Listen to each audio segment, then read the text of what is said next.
Post-Napoleonic Prussia functioned as a fortress of tradition. The state maintained absolute control, enforcing a rigid social order with no room for dissent. The intellectual authority for this regime was G.W.F. Hegel, the dominant philosopher of the age. His work was frequently used to rationalize the existing Prussian state as the logical conclusion of history. Hegel's idealism posited that history is driven by the spirit, an unfolding of abstract ideas.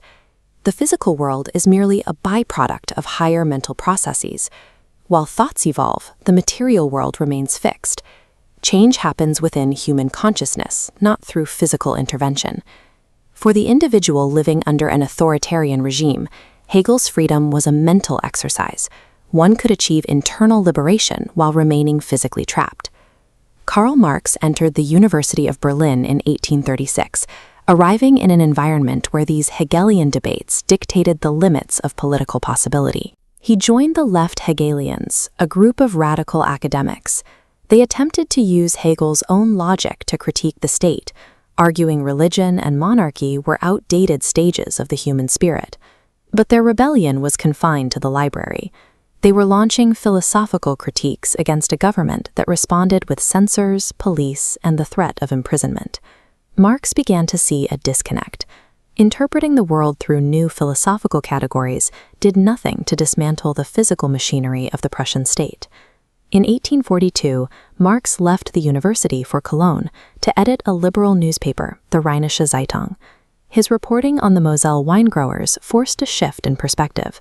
He found that the poverty of the growers wasn't caused by a lack of spirit, but by specific laws regarding wood theft and land use. When his reporting became too critical, the state ended the debate.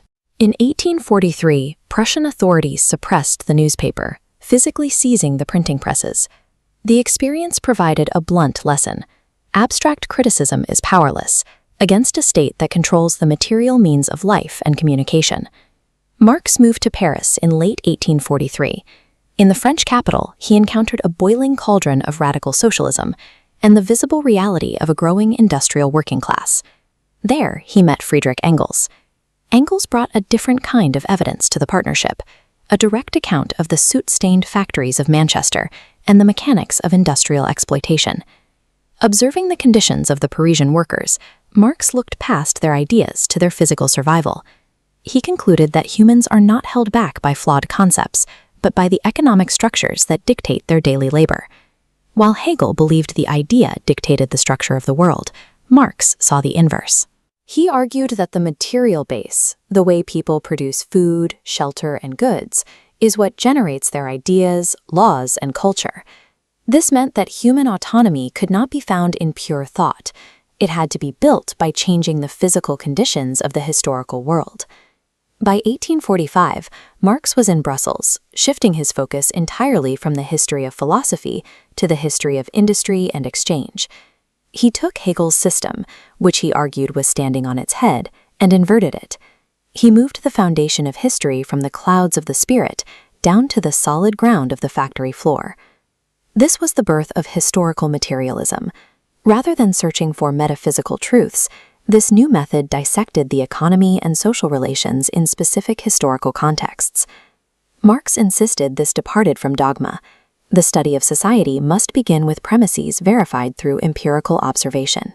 Marx defined history as a succession of modes of production, a relentless sequence of material class struggles, where the survival of one group depends on the labor of another.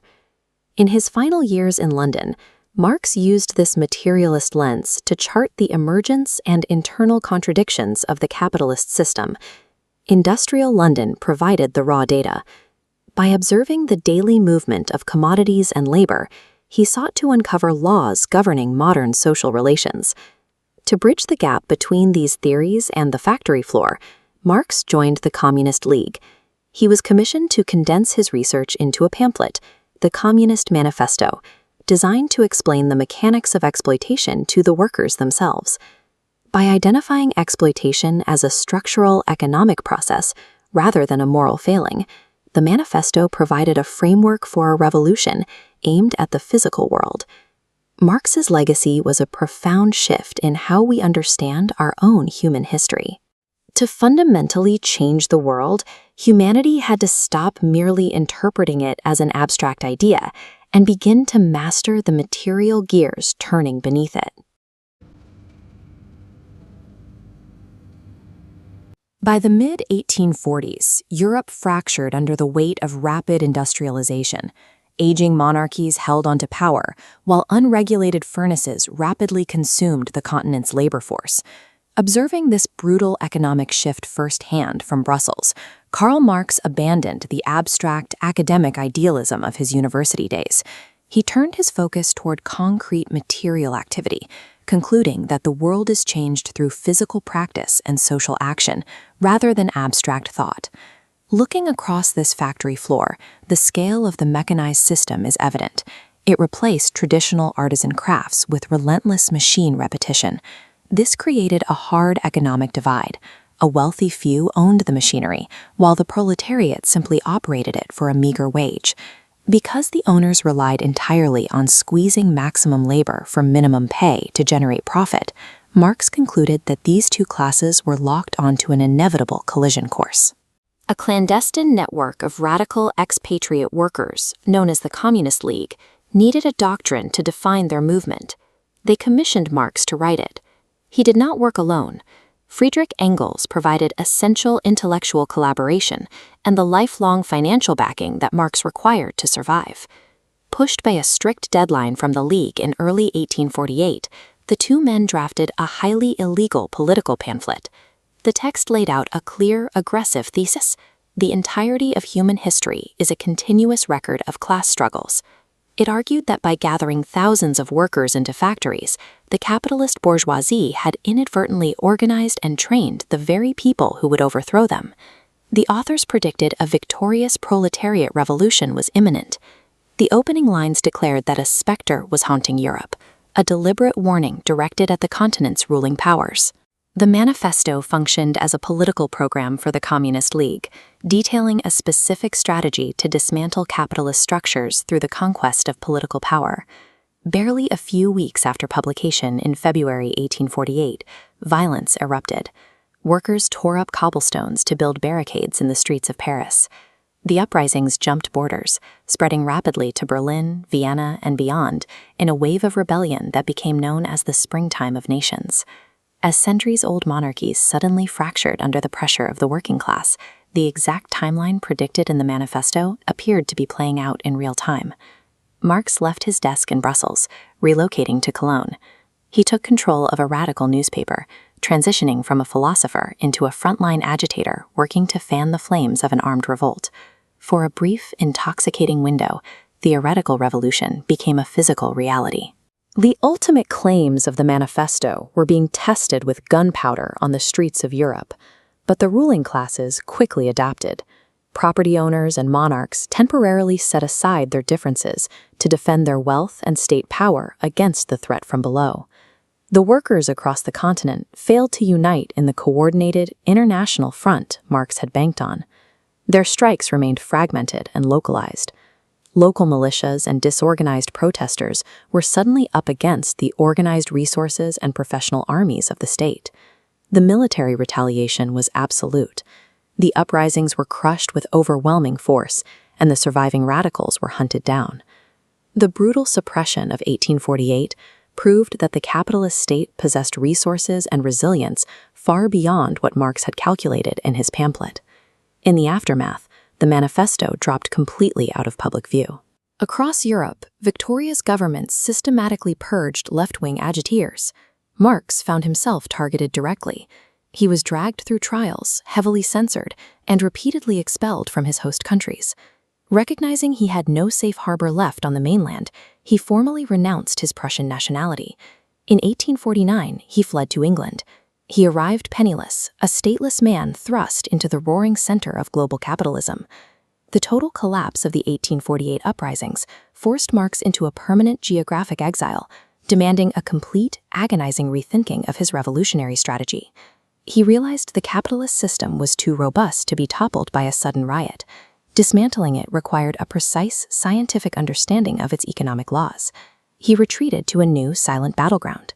He spent decades inside the reading room of the British Museum, mapping the anatomy of the economy. The result of this exhaustive study was a systemic critique of political economy, published in 1867, Das Kapital. The urgent, fiery radical of 1848 had transformed into a meticulous, methodical scholar. For the rest of his life, his theories and the Manifesto remained largely confined to a small circle of socialists. He saw very little of his impact firsthand. Marx's methodology eventually reached far beyond his London exile. Within 34 years of his death, his ideas formed the basis of Vladimir Lenin's 1917 revolution in Russia, the first in a series of uprisings that, by 1950, brought nearly half the world's population under Marxist governments. In the winter of 1849, London was choked by coal smoke and a cholera epidemic. Among the thousands navigating these narrow, damp alleys was a stateless, exiled 31-year-old philosopher. Karl Marx lived with his wife and growing family in 2 cramped, squalid rooms in Soho. The extreme poverty took a severe toll on his body, leaving him plagued by chronic illnesses that would torment him for his entire life. For his day-to-day survival, he relied almost entirely on a steady stream of financial support from his lifelong collaborator, Friedrich Engels. Yet just a short walk from the squalor of his apartment sat the vast, imposing reading rooms of the British Museum. Here, Marx spent his days retreating into the epicenter of imperial wealth and academic privilege. The immediate reality of his own physical and financial suffering drove a macroscopic obsession. He wanted to map the exact, invisible mechanics of the system that administered that poverty. In Das Kapital, Marx examined the logic of exchange. If every commodity, from raw iron to human labor, is bought and sold at its true value, then the origin of profit remains invisible. This timeline represents a single workday. The first portion is necessary labor, time spent producing enough value to cover the worker's subsistence wage. The rest is surplus labor. In these remaining hours, the worker produces excess value, which the capitalist keeps as profit. The accumulated wealth of the 19th century industrial system relied on this capture of unpaid human time. As Marx's physical health deteriorated, the industrial machinery of Europe was becoming larger, faster, and far more sophisticated. To understand how this mechanization affected profit, Marx introduced the concept of the organic composition of capital. This is the ratio of constant capital, things like raw materials and heavy machinery, to variable capital, which is human labor. This diagram shows the relationship between capital and labor. Because only living human labor produces surplus value, a paradox emerges.